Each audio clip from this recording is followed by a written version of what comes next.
చెప్పండి అన్నయ్య, తిరుమల శ్రీ వెంకటేశ్వర స్వామి ప్రసిద్ధిగాంచిన లడ్డు అలాగే మిగతా ప్రసాదాల తయారీ విషయంలో జంతువుల కొవ్వుతో నెయ్యి అంటే కల్తీ నెయ్యిని వాడారు అని చెప్పి రాష్ట్ర ముఖ్యమంత్రి వర్యులు చంద్రబాబు నాయుడు గారు ఆరోపించారు కదా. అసలు దీని గురించి మీరు ఏమనుకుంటున్నారు? మేమైతే ఇప్పుడు కల్తీ అంటున్నారు కానీ అది పూర్తి నిర్ధారణ అయ్యిందా అవ్వలేదా అనేది జనాలకు అయితే నాకు తెలిసినంత వరకు ఇంకా పూర్తిగా తెలియదు. ఇది ఒక రాజకీయం అంటున్నారు కానీ అది కూడా రాజకీయం అంటే ఏదేమైనా కేంద్రం పట్టించుకోవాలి. ఇప్పుడు ఏదైనా ఏంటంటే ఇప్పుడు కేంద్రం దృష్టికి వెళ్ళింది కాబట్టి విషయం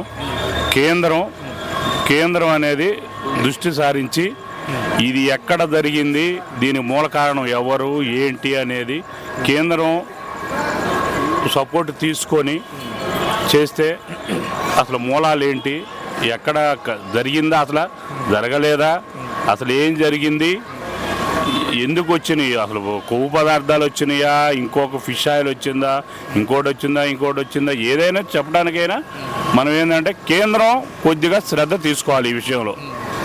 ఎందుకంటే ఇది స్టేట్ వైడ్గా ఇది పొలిటికల్గా మాటలు అనుకుంటున్నారు తప్ప దీన్ని ముందుకు తీసుకునే ప్రక్రియ చేయట్లా.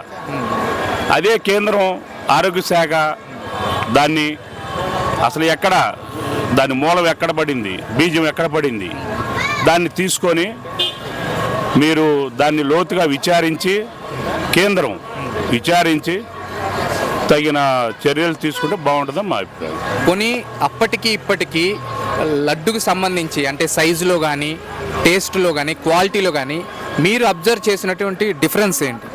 అంటే ఇప్పుడు మేమైతే అబ్జర్వ్ చేయటం అంటే మేము ఎప్పుడో సంవత్సరానికో 2 సంవత్సరాలకో 4 సంవత్సరాలకో ఒకసారి వస్తుంటాం. అది కరెక్ట్గా పంచువాలిటీగా ఉంటుందా ఉండదా అని మేమైతే నిర్ధారించలేము. ఎందుకంటే రోజు నెలకో 15 రోజులకో 2 నెలలకో వచ్చేవాళ్ళు వాళ్ళైతే చెప్పగలరు వాస్తవానికి. అంతేగాని సైజు పరిణామాలు బహుశా తగ్గి ఉండొచ్చు, తక్కువనే ఉండదు.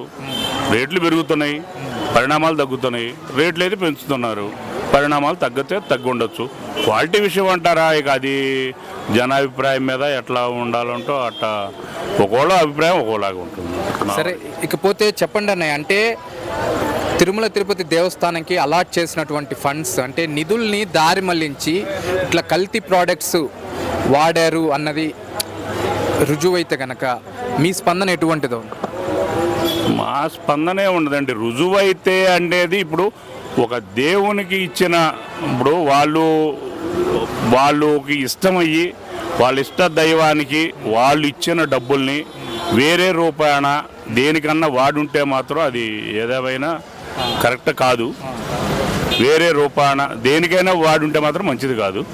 దేవునికి ఇచ్చిన డబ్బులు దేవునికి ఖర్చు పెట్టాలి. ఇప్పుడు నువ్వు సంపాదించిన డబ్బులు ఉన్నాయి, 100 రూపాయలు ఉన్నాయి, ఆ 100 రూపాయలు నువ్వు ఖర్చు పెట్టుకోవచ్చు. ఎవరియో డబ్బులు నువ్వు మాత్రం ఖర్చు పెట్టుకుంటే అది దాతలు ఇచ్చింది. దాతలు ఎప్పుడైనా క్వశ్చన్ చేస్తారు, రాను కనుమరుగైపోతారు వాళ్ళు. ఇలా జరిగిపోతూ ఉంటుంటే ఏమవుతుంది, ఇచ్చిన ఉపయోగం లేదని చెప్పి వాళ్ళు కనుమరుగైపోతారు. కానీ ఆల్రెడీ మాజీ టీటీడీ చైర్మన్ అయిన వైవి సుబ్బారెడ్డి గారికి నోటీసులు అందే కదా ఈ విషయం మీద, దాని గురించి ఏమన్నా? నాకైతే అంత